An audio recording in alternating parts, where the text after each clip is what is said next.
un golpe militar que llevó al gobierno a eso que se llamaba gobierno de facto, porque nadie lo eligió, sino que por propia imposición de la fuerza decidieron gobernar el país. 3 años después, en 1979, mi hermano Jorge Víctor, que tenía 19 años en ese momento, que era estudiante de matemática de la Escuela Mariano Acosta, la escuela del terciario Mariano Acosta, mejor dicho, porque él ya había hecho su secundario en la Escuela Ingeniero Huergo, fue secuestrado junto a 5 personas más. O sea que era una amistad, digamos, que venía de lejos, ¿no es cierto? Yo no la encontré, pero bueno, hay una foto en el bar mitzvah de Hugo, que es así como una de las pocas fotografías, porque vieron que antes no había tanta fotografía y tanta imagen como hay ahora.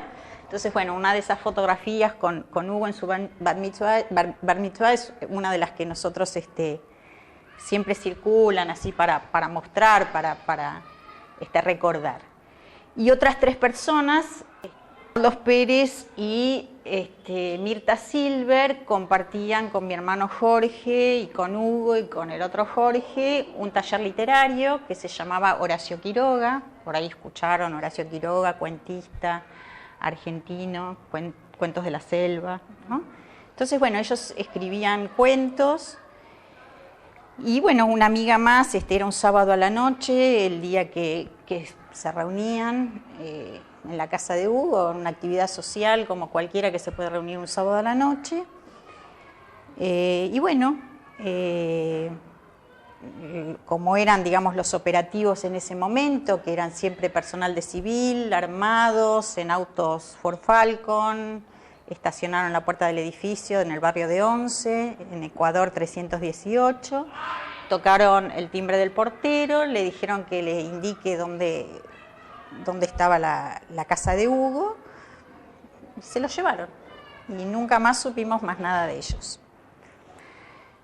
Pero bueno, mis padres y yo, pero siempre con el empuje de ellos, nunca dejamos de buscarlos a través de todas las formas que se les ocurra. Sí, es mi mamá que está con el Papa, Juan Pablo II. Yo creo que esa foto es como el símbolo de la desesperación. Y entonces decía que una cosa que tiene esto de la desaparición forzada es que no hay un fueron, no hay un pasado, es algo que está todo el tiempo presente. Es como un dolor que se revive permanentemente porque psicológicamente se dice no se puede hacer el duelo, no está el cuerpo. Entonces, por un lado, digamos, está también el hecho de que uno puede inscribir esto que le pasó a mi hermano y a muchas otras personas en una cosa más social, y eso en parte alivia. Y yo creo que lo terrible que tuvo esta represión, para tratar de entenderla en un sentido esencial y no en un sentido político, que si les interesa también tengo mi posición y también puedo argumentar, pero digo en un sentido esencial, es que se desaparecieron a sujetos y desaparecieron sus cuerpos. Y entonces esto es como la negación de todo, no hay nada más allá de eso. Y no importa si eran militantes o no eran militantes, y no importa en este sentido de que, les vuelvo a decir, la sociedad tiene la capacidad, o debería tener la capacidad, para resolver los conflictos propios, ¿no? de la vida de los pueblos, ¿no? De maneras menos sangrientas. Pero alguien decidió que para resolver los conflictos había que resolverlo de esta manera. Y además era el Estado, porque muchos dicen, no, pero bueno, si alguien no mató de un lado o del otro, digamos, hoy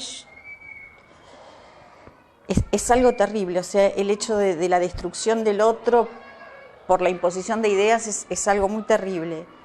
Pero el problema es cuando es el Estado, ¿no es cierto? El Estado que es finalmente quien debe velar, quien debe cuidar por nosotros, quien se hace cargo de eso, porque no nos queda más nada. Bueno, les muestro las fotos de los chicos. Este es Hugo Malosowski, tenía 19 años cuando lo secuestraron.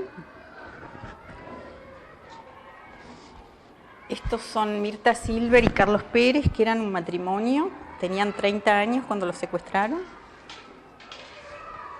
Este es Jorge Pérez Brancato, que tenía 19 años cuando lo secuestraron.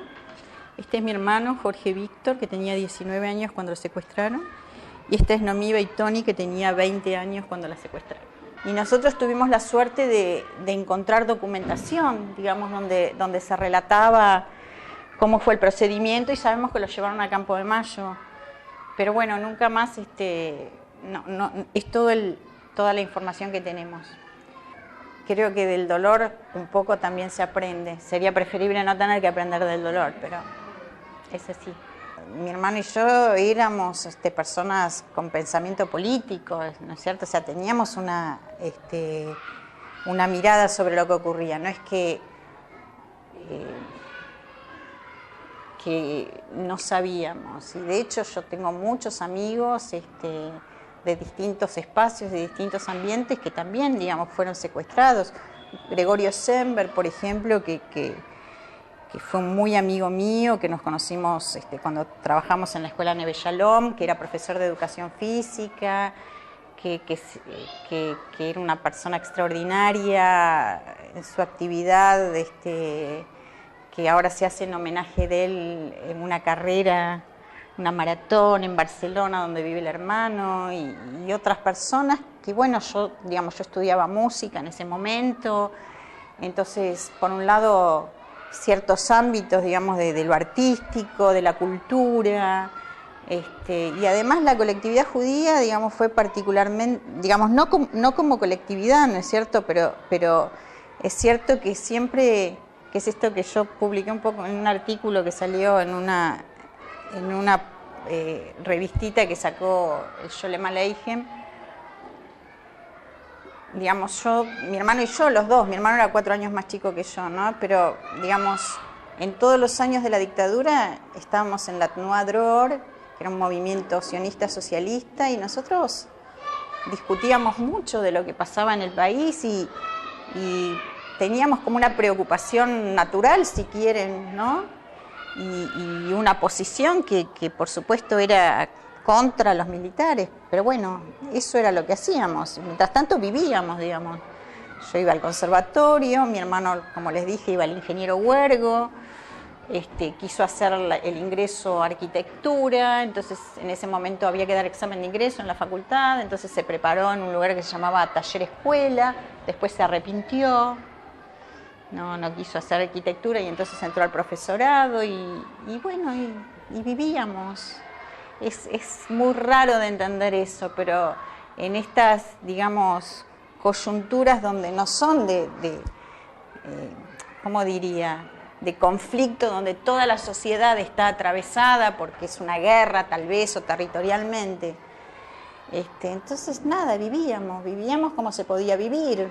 No es que uno estaba pensando todo el tiempo, bueno, qué miedo, no, uno vivía, sus amigos, sus reuniones, íbamos al cine, se seguía la vida, era como varios mundos en paralelo, digamos. No sé si fueron al Parque de la Memoria. Bueno, vieron que tiene como una configuración espacial, entonces mi hermano es casi el último, es horrible. ¿Entienden? Uno va recorriendo y dice, bueno, años 76, 77, y llegan al 79 y hay, no sé, 15 personas, y después creo que hay 5 personas más en el año 80. Entonces, es así, fue como de los últimos secuestrados. Para mí, mi hermano era lo más, digamos, lo más importante, la persona que yo más amaba, más quería, una persona absolutamente brillante, de una sensibilidad exquisita. Por supuesto que uno siempre guarda en el fondo de su corazón la idea del milagro. Si te dijese que no, te mentiría. Pero bueno, hasta el año 85 más o menos, 84, Yo pensaba que mi hermano podía aparecer, que tal vez estaban en cárceles clandestinas. Entonces, bueno, cuando asumió Alfonsín en el 83, el primer presidente electo postdictadura, dije, bueno, puede ser que aparezca, era de los últimos. Habíamos hecho tantas cosas que decía, bueno, tal vez esto lo proteja, porque entonces es muy público el tema. Y ya después comprendimos que no iba a aparecer.